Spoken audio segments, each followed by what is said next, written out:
can never escape from your spirit. This is King David talking. I can never escape from your spirit, O God.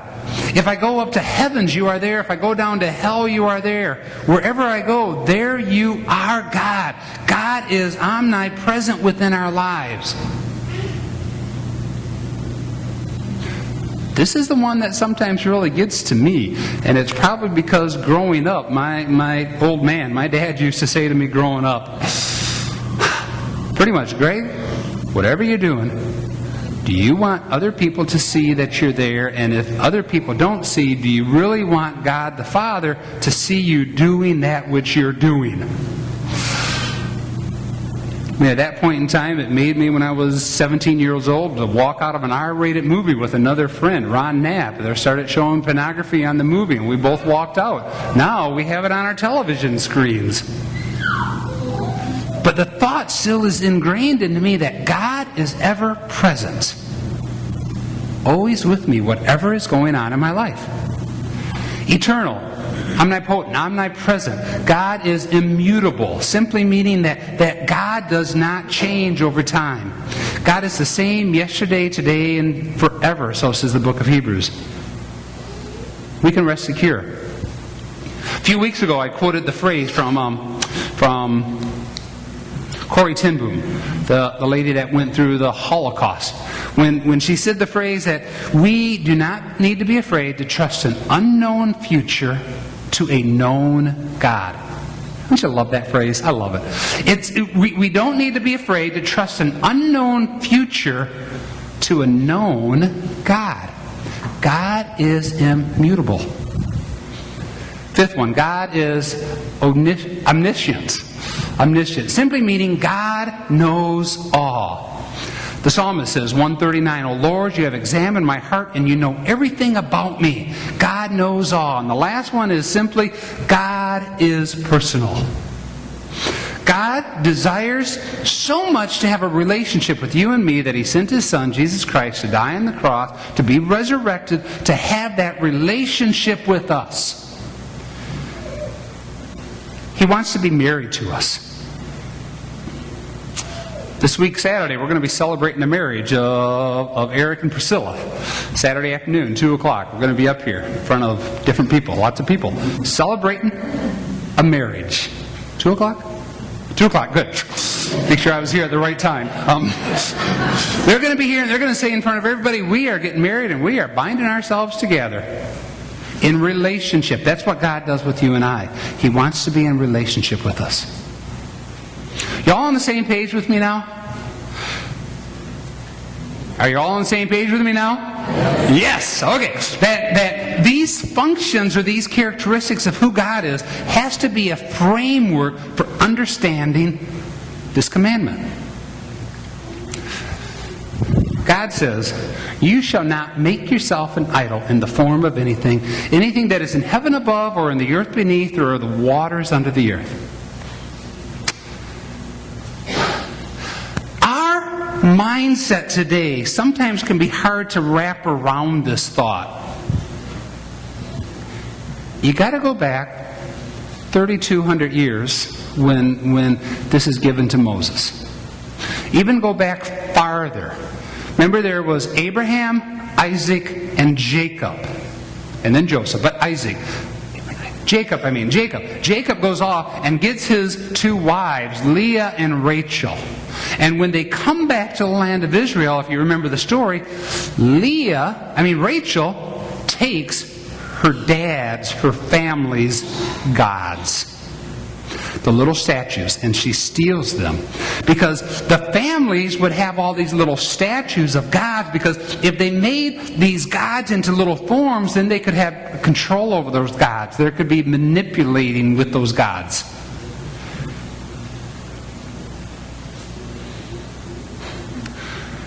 Moses is up on the mountain. Moses is talking to God for 40 days. Moses is getting the 10 Commandments from God. And what are the people doing down in the valley? They're building a golden calf. They're making an image of God so they can worship it. In some respects, so that God is confined, so that they can manipulate and control God. You and I would sit back and say, oh man, we don't do that today. But do we? The question is, do we? Because see, the reality is, yeah, we don't have our little idols, but we also make idols in different forms. For some people, an idol can be a style of worship. You know, it's got to be this style of worship, and if it's not this style of worship, then it's not true worship, and we got to run to some other place because it's not true worship. Like, whoa, wait a minute. That worship has become the idol versus a relationship with God. For some of us, it turns into being our work. That our work gets in the way, and we worship our work. For some of us, it gets into being our bodies. When we exercise all the time, and that we're so more concerned of our bodies, and it's important to do that, but to be so concerned of our bodies versus our relationship with God.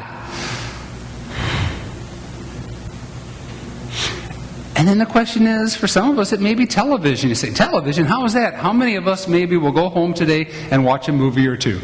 Or today is the playoffs, right? And the reality is, I'll probably be glued to the TV this afternoon, tonight, for 6-7 hours watching the different playoff games. But how hard isn't it for us to open up the Bible to maybe read for 5 minutes?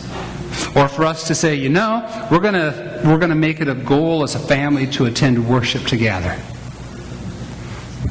But it's easy to watch 5-6 hours of TV, football games or movies. And then my question is, do we really have other gods? We do. We tend to place other things before God. Now, it's not that God doesn't say that those other things aren't good. If you think about the time of the Reformation in the 1500s, the Catholic Church had all of these icons, statues and pictures and all these icons that they would use in order to move into worship of God. But regretfully, some of those icons would be worshipped themselves. When the Reformation took place, regretfully, a lot of people went into Catholic churches and destroyed the icons. It's not wrong for us to have an icon. What do we have in church? We have crosses.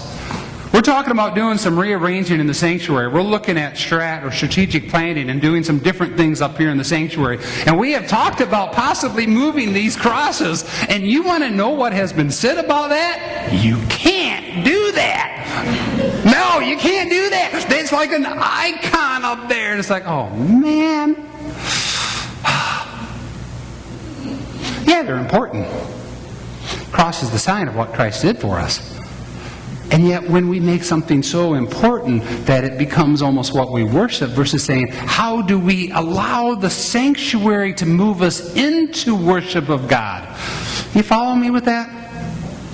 We turned it into an idol. And sometimes, I'm not saying about the crosses, but sometimes those things have to be broken down. If you think about the Jewish people as they're moving the 40 years in the desert, remember the story where they have an issue and they sin and all these snakes come out and the snakes bite the people and thousands of the people die, and then Moses is told by God to build a pole and put a golden snake on the pole, and the people would look at the pole and then be healed. That was around 1250 BC. 720 BC, King Hezekiah comes on the scene.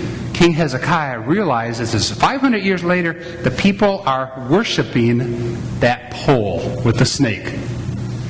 And he has it destroyed. Sort of think it's interesting because today, those of you that are ambulance workers or medical people, what's on the side of an ambulance? The pole with the snake on it. Goes way back to Moses' time. But the pole had to be destroyed. So my question is, really, what in your life are you carving out, are you making and putting in front of God? It may be an item, it may be what you do, it may be who you are, it may be a relationship that you have. But God says, no, I want to be number one. He goes on and says, you shall not bow down to them or worship them, for I, the Lord, your God, am a jealous God. The word jealous here in Hebrew means I get red in the face. I get red in the face. I get upset when I see you with somebody else.